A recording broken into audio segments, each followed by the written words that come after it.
지하철은 철도하고 좀 구분되는 특징이 있어서 따로 구분을 해요. 그래서 보통 시험 문제에서는 지하철이 따로 분리가 되면 반드시 언급을 해줘요. 그래서 문제를 잘 읽고 철도 안에 지하철이 포함되어 있느냐 되어 있지 않느냐 그거 잘 생각해 보셔야 돼요. 근데 기본적으로 철도와 지하철은 다르다고 생각하세요. 다르다고. 그 다음 세 번째, 네 번째구나. 뭘 물어보냐면 해운 교통을 물어봐요. 이건 선박이 되겠죠. 그 다음 마지막 뭘 물어보냐면 우리가 항공교통, 얘는 비행기가 될 거예요.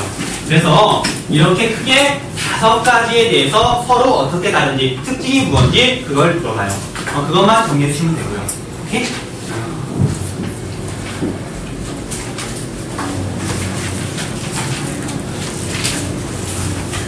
자, 이 부분도 우리가 이제 늘 접하는 거기 때문에 말로만 하고 넘어가도 될 것 같아요. 물론 적을 것 같겠지만, 그래서 46페이지 교통의 발달 부분 지금 말만 하고 넘어갈게요. 처음 자동차부터 볼게요. 자동차 또는 도로교통의 발달을 봤더니 얘가 발달 순서가 어떻게 되냐면 첫 번째 조선시대의 여권 제도라고 있죠. 그냥 여권이란 말만 좀 기억해 주세요. 자, 말 타고 서울에서 부산까지 간다고 생각해 보세요. 그럼 가다가 말이 지칠 거 아니에요. 그럼 그때 마패를 보여주면 여기라는 데서 말을 바꿔줘요. 마패. 그걸 보여주면 마패에 서 있는 숫자만큼 말을 바꿔주는 거예요. 그 다음 하루 만에 부산까지 갈 수 없잖아요. 말이 아무리 빨리 와도. 그럼 중간에 쉬었다 가야 되겠죠. 잠자고 가야 되겠죠. 그런 게 원이에요. 그래서 우리가 조치원이라는 동네, 그런 데는 과거에 원이 있던 동네예요. 자, 그래서 뭐 동네 이름에 뒤에 여기 붙거나 원이 붙는다. 과거에 여기나 원이 있었던 구조를 생각하면 돼요. 교통의 중심지.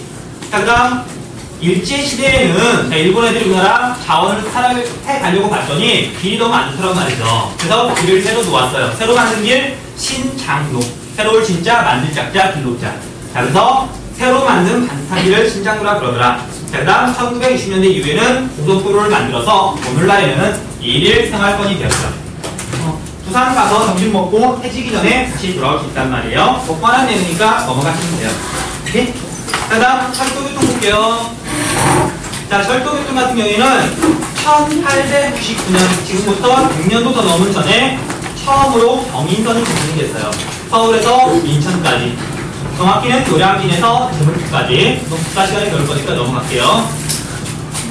그래, 써줄 거 아니야. 제물포에서 노량진까지. 그것까지 안 물어봐. 자, 그 다음 두 번째 칸에서 자, 광복전, 다른 말로 하면 일제강점기인데 여기서는 X자형 철도 거기다 표시를 해주세요. 그냥 가끔 질문에 나와서 그래요. 자, 무슨 소리냐면 자, 우리나라 이렇게 있으면 서울을 중심으로 서울에서 부산까지 경부선, 서울에서 인주까지, 신인주까지 경의선, 그 다음 서울에서 목포까지 호남선, 서울에서 원산까지 정원선. 그래서 일본 애들이 우리나라 자원을 수탈해가기 위해서 이렇게 X자 모양으로 철도를 놓았다는 거. 그래서 X자형 철도라고 표현을 해요. 자원 수탈을 목적으로 만든 거예요. 자, 그러다가 1960년대 산업철도, 그건 우리가 배웠으니까 넘어가시면 되고요. 그리고 1970년대에 자, 이거 따로 칸을 마련하진 않았지만 그때 처음 지하철이 생겼어요.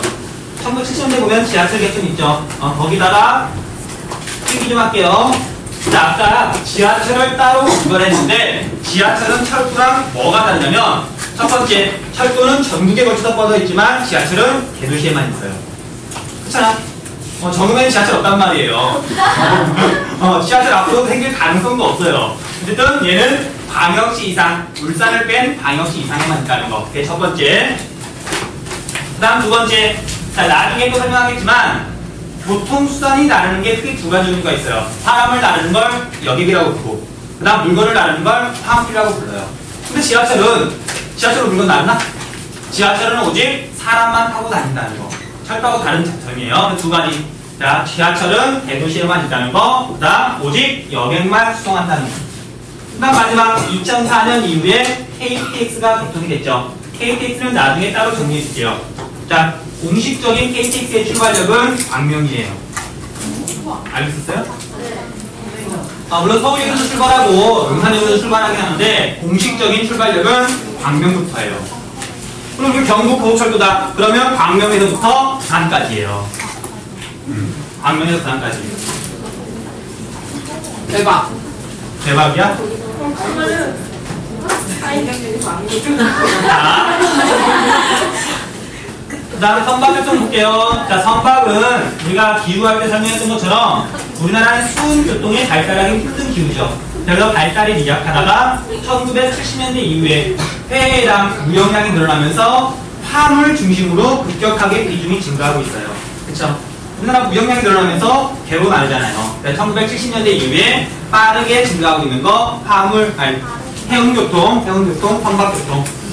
그다음 마지막 항공은 뭐 다 지워버리시고 오늘날 인천국제공항을 중심으로 동북아시아의 교통 중심지로 발전하고 있다는 거.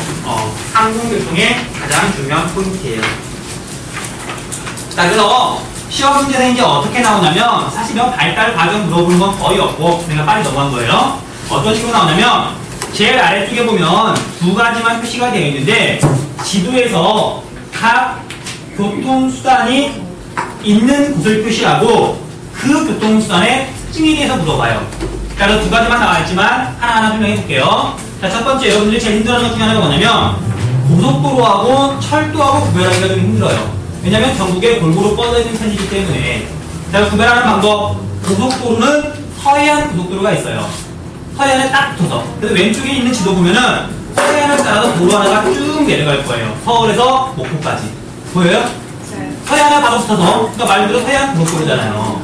자, 그런데 오른쪽에 있는 철도는 그런 서해안 고속도로와 같은 철도가 없단 말이에요. 우리나라 지도를 보면은 말 그대로 서해안 고속도로는 인천에서부터 목포까지 서해안을 따라서 이렇게 뻗어 있는 게 고속도로잖아요. 근데 철도는 여기 없단 말이에요. 다른 거 보지 말고 일단 굉장히 복잡한데 서해안 쪽에 이렇게 선이 하나 뻗어 있다. 그럼 철도예요. 이게 없다? 그러면 이게 있으면 고속도로고 도로고 없으면 철도예요. 오케이? 서해안 고속도로 보고 구별하면 돼요. 그 다음 지하철은 아까 말했던 것처럼 우리나라 대도시에만 있단 말이에요. 자, 전국에 뻗쳐 있는 게 아니라 수도권, 부산 근처, 대구 근처, 광주, 대전 그 근처에만 있으면 지하철이에요. 오케이?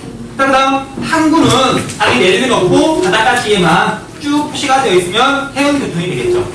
그 다음 마지막 공항은 자, 지금까지 설명한 게 빼고 내륙에 점이 쿵쿵쿵쿵 물론 제주도를 포함해서 점이 몇 개 정도 쿵쿵쿵 찍혀있으면 내가 비행기, 항공교통을 뜻하는 거예요. 그래서 몇 가지, 종류 몇 가지 안 되니까 그리고 그 특징 뚜렷하잖아요. 그래서 여러분들이 쉽게 구별할 수 있을 거예요. 오케이?